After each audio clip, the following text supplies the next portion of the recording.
Welcome back to Winners and Losers. This is the show that looks at the highs and the lows from around the Premier League this weekend. Christopher Hamill joins me. He's back from his holiday. How was your week off, mate? Well, barely qualified as a week off, did it? Still doing work on Wednesday. So, great success. No, I had a couple of relaxing days towards the end of the week, and then another catastrophic weekend of football that saw Jermaine Defoe roll back the years, bag an absolute worldie. Celtic were held to a 3-3 draw at Pittodrie, and to be fair, Leicester just nicked a result.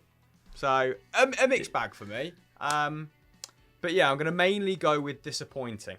Yeah, mate, I have to admit, I've seen the Jermaine Defoe goal and it is utter filth. It's such a good finish. He looks so comfortable just rolling into that. He's laughing after it hits the net. But as for me, Exeter Chiefs, champs. Stick that down your throat, Saracens. Double winners. Eat it and weep. Absolutely delightful. I am bringing more rugby union into football daily. Unacceptable. As for the United-Chelsea game, we're not even going to bother talking about it. That's how rubbish it was. We're also not going to be talking about El Clasico in this one because Doogie Critchley has already done a video on it. So if you want to go and check that out, head over to EFD by clicking the link in the description below. We're going to start with the talking point, Hamster, because Jamie Vardy has done it again. I think we should start with some sort of ritual because obviously Jermaine Defoe scoring that worldie in the same week that Kamar Roof scored from his own half.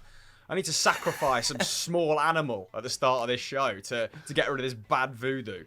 Anyway, let's start with Leicester's positive result. They beat Arsenal 1-0 at the Emirates, didn't they, just hours ago, to move into the top four for the first time this season. And they didn't have a particularly great record at the Emirates. In fact, it absolutely stunk. This was their first win in their last 24 league outings at Arsenal's home ground. Their first win since 1973. And it was the 300th victory of Brendan Rodgers' storied managerial career, including penalty shootouts I've got in brackets here. You scripted this. What a caveat that is, by the way. It was also Brendan Rodgers' first win at the Emirates. And on the night, that 3-4-2-1 that worked so well against Manchester City earlier in the season was executed to perfection by his players once more. And I did just want to shout out the industry, the energy, the effort of Tielemans and Mendy in that midfield pairing, because it doesn't work without them holding it all together. 7 tackles and interceptions between them, 3 clearances, 2 blocks, and it was a real batter there versus Partey and Xhaka. You know, they're up against big physical specimen who can also play with the ball at their feet. So a fascinating little duel there, and they came out on top. But the real hero, of course, Jamie Vardy with his new trim. Thank God he's got rid of the Brill Cream fin. And, he's still got that same knack of scoring goals against Arsenal, though. Came off the bench to inflict mortal damage on Arsenal. 11 goals now in 10 games against the Gunners. And only Wayne Rooney with 12 has scored more Premier League goals against Arsenal than JV9. And, of course, he was delighted to come on, have that impact, and run away with the 3 points. It's quite extraordinary, your goal-scoring record against Arsenal. What is it about you and playing against them? I'm not sure, really not sure. It was a good little build-up and Jengo's managed to see me in the middle free and he's put it on the plate for me, really. What were you saying to the manager? Get me on, I'll get a goal. We spoke yesterday. It was always the plan, obviously, coming back from just a little niggle. Don't want to be chucked straight in. It's about just building your way back into it. So it's probably going to be last 20 minutes, half an hour, and that's what's happened. And luckily I've come on, made an impact, and like I say, we can take the 3 points home. Moving on to the Gunners then, because their sort of stuttering start to the season continued here. 10th in the table now, 9 points from their opening 6 games. Arteta's definitely got on playing better football, I think. But, you know, their results still aren't falling the way he would want. Tonight was only the 4th time in their last 74 home Premier League games, though, that they failed to score. So they usually bang, and they arguably should have, Hamster, through that Lacazette header. Did you think it was offside? I think ultimately it was the right decision, and they were very good in the first 25-30 minutes. But second half, I thought Leicester were very good value for the win. And Maddison, it's got to be said, what an exciting prospect, him returning to full fitness, because on the ball, just bloody superb, mate. Yeah, I mean, I did want to touch on that Arsenal forward line, and the reason I brought that stat to the table is the continued struggle of Pierre-Emerick Aubameyang. I don't know what's got to happen for him to play through the middle. I understand that Lacazette, I think his expected goals are at like 0.6, 0.7 per 90 this season, so very impressive. But surely it doesn't trump moving Aubameyang out of position, seeing such a deterioration in his form. He's now gone 5 league games without a goal for the first time since November 2014. He was, of course, playing for Borussia Dortmund back then. His expected goals this season is 0.43. And that's not per game. That's across the course of the entire season. Less than a goal of expected goals. That's 77th best in the Premier League. Not just for forwards either, in terms of there are defenders in there with better XG than him. And if you run that down to numbers per 90, he's actually putting up 0.08 expected goals per 90. He's taking just 1.2 shots this season, which is a huge shame. He's just signed one of the biggest contracts in the club's history, playing through the middle. Surely, I understand Lacazette drops a little bit deeper, but I just don't get the whole desire to play him out of his favoured position. He does his best work in the box. Get him in the box. You've got the wingers to do it, Arteta. Make it work. And I have to say, I feel like Arsenal didn't make it work enough in this game, because after the match, he said he knew how Leicester were going to play. Well, it's very difficult to create chances against 10 men behind the ball in those spaces. We saw that they did against City. I was expecting them to do it, but we had open situation where we should have finished the game better. But then it comes to 2 or 3 chances that you're going to have, set pieces. When you have those moments, you have to make out then and don't make any mistakes at the back. Did you feel perhaps in the second half Leicester was starting to come into the game more, perhaps taking the upper we hand? gave 2 or 3 difficult balls away ourselves and give them a little bit of hope and some second balls, but still I didn't have the impression that they were creating absolutely anything. But you always have the impression when Vardy comes in as well that in any moment he's going to slide him through and he's out and goal. Before we get into our first winner then, if you're not a member of Team FD, then what are you playing at? Hit that subscribe button right now and turn notifications on. Let's move on to Rachel Fleming's suggestion of Southampton then, who went marching in all over Everton, mate, quite frankly. What a first 45. Let's break down the game. Yeah, I mean, it was one of the performances of the season, I think it's fair to say, to beat table-topping Everton 2-0 at St Mary's, up to 7th in the league now, Southampton, and they've taken 10 points from their opening 6 Premier League games. That's their best record, points tally-wise, since 2014-15, when, of course, Ronald Koeman was still at the club.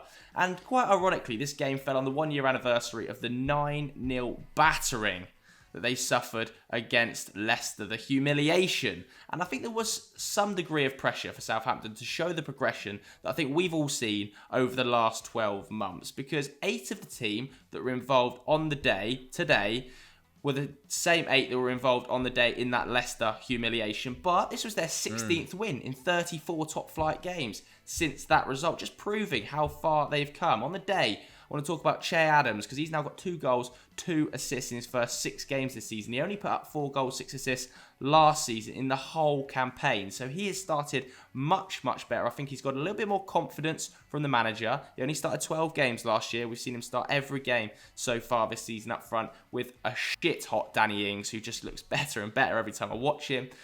James Ward-Prowse as well, the sort of utility man in this Ralph Hasenhüttl system. The captain also bagged, didn't he? He's now scored 13 Premier League games under Hasenhüttl. That is more than in his previous 3 seasons, in over 170 games for 7 different managers at Southampton. So he's on form, playing really, really well, Southampton, at the moment. And it's no wonder that James Ward-Prowse was happy with the result and his own performance after the game. You kept both, Calvert-Lewin and James Rodriguez very, very quiet today. How much was that part of the game plan? Yeah, of course, we highlight key players before the game. We know their qualities, and we have to adapt our game against the ball to nullify that threat. And I think we did that to a T today. And like I said, a real good all-round professional performance. You're in a positive run of form anyway, but what does a performance like this do for you as a team? Yeah, it gives us a lot of confidence for sure. We weren't really troubled. we knew they were a team of quality, and to keep them that quiet was really positive. And I think the way we managed the game late on was really impressive, and we can take a lot of positives going forward. Yeah, bloody no one wants to take the initiative in this season's Premier League, do they? And it's making for very, very exciting watching. It's the first English top-flight campaign since 1967-68. What a year that was for British football, by the way. Celtic becoming the first European champions in British football history. Just thought I'd work that in there. The first season since then where no sides are unbeaten after 6 games. It's wide open, baby. And Everton went into the game top of the league, didn't they? Having taken 13 points from their first 5 games, but they were missing the influence of Seamus Coleman, their captain, down the right-hand side. As we sort of detailed on Sunday Vibes a couple of weeks ago, he's really important to that whole mechanic down the right-hand side, isn't he? Because for Rodriguez's tendency to come inside, he has to cover a lot of ground in that sense, although he does get some cover from Decore, but they did miss him in this game. And they have looked slightly vulnerable at the back despite those positive results, haven't they? That's why we've been sort of trying to temper the expectations of fans who have declared Everton victors, league title winners already. So having conceded at least twice in 4 of their past 5 Premier League games, and having done so in 3 straight league games for the first time since December 2019, they're now facing the next few fixtures without key personnel as well, aren't they? Yeah. Discipline definitely an issue for the Toffees at the start of this season, having received straight red cards in back-to-back Premier League games for the first time since December 2002. Not even in the Moyes era, when they're a robust, manly side, did they see this many red cards. Now, what did you think of the red, Joseph? Because my initial reaction was very harsh. I actually do think it's a red card. I think it is a red card. Okay. I think Digne's pretty clumsy, and there is an element I think he knows what he's doing. He is trying to leave one on Kyle Walker-Peters. I know some people say it's accidental, he hasn't changed his running path, he just treads on him, but I just think it's reckless, and for me, it's a red card. And they're lucky they haven't had 3 red cards in the last 2 weeks. Let's not forget that Jordan Pickford tackle on Van Dijk wasn't punished, so they could well have had 3 red cards in 2 games. I think it's something Ancelotti needs to sort out. Yeah, I mean, you'll be a happy man, won't you? Because that means that both Luca Digne and Richarlison missed the game against Manchester United. And already people talking about who Ancelotti needs to buy in January. We did flag squad depth as a huge issue at the start of this season, but people just weren't having it. Got caught up in the hoi polloi. I mean, after the game, Carlo Ancelotti, it's safe to say that he didn't think it was a red card. And the old Italian was absolutely fuming. What was your view of the challenge that led to the red card? I think it was a joke, the red card, because it was not intentional. Maybe it could be yellow, but for sure was not a violent conduct. So they could check better. Maybe all the rumors that all the week were against Pickford, against Richarlison affecting the decision. And if it is like this, it's not right, it's not fair. And how big a blow is that for you? That's another key player that you lose at this stage. No, we are going to appeal for sure. Moving on to our losers then. This was suggested by Abdul Rahman on Twitter. He says Pep Guardiola and Manchester City, who now sit 13th in the table after 5 games following that 1-1 draw with West Ham United on Saturday. This is actually the first time since 2017 that Pep Guardiola has named an unchanged starting 11. That's over 172 games. Unbelievable. And I don't think it was a fantastic spectacle for the neutral, but West Ham certainly put in an excellent defensive shift. To keep Manchester City to just 0.9 expected goals across 90 minutes is very impressive. That's their lowest tally this season. I think it's fair to say as well that City fans were not a happy bunch at full time. They were raging on my social media. I don't know about yours, and I think they have a little bit of a reason to be angry too. This is City's lowest points tally after 5 games since 2014. Of course, Manuel Pellegrini was the boss then, and I think it's fair to say as well that most of that frustration was aimed squarely at Pep Guardiola. He's made his worst ever start to a Premier League season after 5 games. Some fans were calling for him to be sacked. I think that's maybe a little bit too strong, but we'll come on to that in a little bit. And it does add to that unwanted statistic we saw a couple of weeks, doesn't it? That he conceded 5 goals in a game for the first time in over 680 matches. His contract's up at the end of the season as well, so fans kind of want some clarity over that, and he still remains coy on whether he's going to sign it. Have you had any time to think about your future? My future is bright. It's brilliant. So I go to London. So what's better than this? One of the biggest bugbears for Manchester City fans, I think, was his substitutions, as well as the style of football. But when he brought on Zinchenko and took off Kyle Walker when the club were needing a goal, fans were not happy at all. There was no runs in behind. It was all wanting it into feet. Real problems for Pep Guardiola this season, in my opinion. What do you think, Abs? Do you agree with some City fans who kind of want him out? I saw people on the radio, phone-ins were absolutely battering this weekend. I feel like it's too early for me. Surely they can't sack Pep Guardiola. To sack him would be insanity, particularly when we're hearing from Goal that the replacement or the sort of fail-safe for the situation where he doesn't sign is Manchester City pursuing Brendan Rodgers, who is a very, very good manager. But wherever you go next, it's going to be a downgrade on Pep. So yeah, insanity for me, mate. Yeah, total insanity for me as well. And the day was made harder for Pep, wasn't it? Sergio Aguero taken off at halftime with another injury. I mean, he's playing for his contract, Pep Guardiola said earlier in the week, and I just failed to see. Well, it's not just him either, is it, mate? Yeah. Fernandinho, Laporte, Jesus, KDB back on the bench, but missed 2 games. So all things we've got to factor in, right? Yeah, major injury problems going on at Manchester City. A lot of disharmony in the dressing room, a lot of disharmony with the fans. But let's put it into some perspective. They're still an extremely good team, and anyone can win the league this season. After the game, Pep Guardiola, though, was talking about Aguero's injury, and he is slightly concerned. Sergio Aguero and whether he was taken off because of an injury, and if so, what that injury might be. Muscular, I think so. A muscle? Yeah, muscle, yeah. A hamstring, I think. But tomorrow we'll know exactly. Let's pay West Ham some lip service then, because their efforts at the start of this season have been nothing short of outstanding. And usually, at least for the last 2 or 3 seasons, West Ham have been our go-to whipping boys, haven't they? You can rely on the Irons to have a shocking summer where they've signed players that don't match up with how the manager wants to play. They've sacked the manager, they've changed their philosophy several times halfway through a season and found themselves hiring the old guard to save them in the final 10 games of the campaign. But here they are. David Moyes is having a renaissance. They've got a clear game plan. They are extremely well drilled. I'm hearing rumours that Moyes, in his time off, spent time observing the Red Bull group, and now I feel like I just don't know anything about football anymore. All right, every preconception I've had is gone. It's now all up for debate. I mean, you tweeted before the season had started, you could see West Ham picking up a big fat 0 points. I think this is after their opening day loss, wasn't it? In their next 7 games. And they've actually taken 8 from their first 6. And that means they've now lost just 2 of their past 10 Premier League games, winning 4, drawing 4, obviously losing just 2 as well, going unbeaten in 4.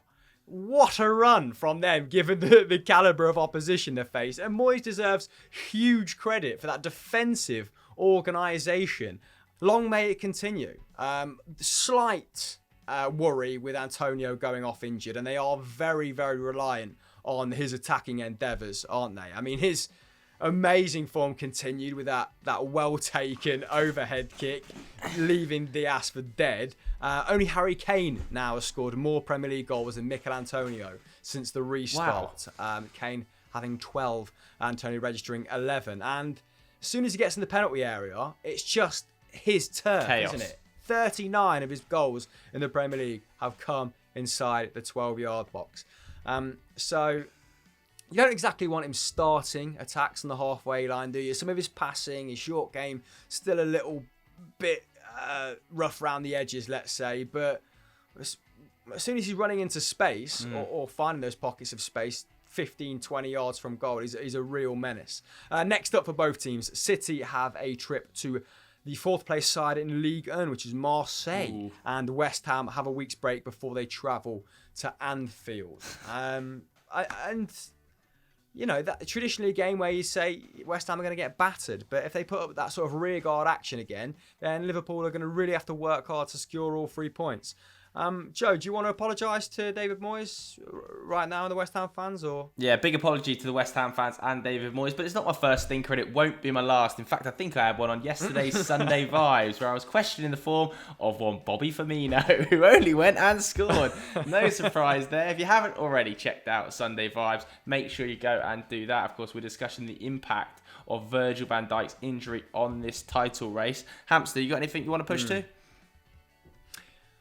Yes, the one-on-one on Liverpool's next potential, not owner, but part owner, is going live on Euro Football Daily in an hour's time. So make sure you're keeping your peepers peeled for that one. Yes, thanks very much for watching, guys. We'll see you later. Bye.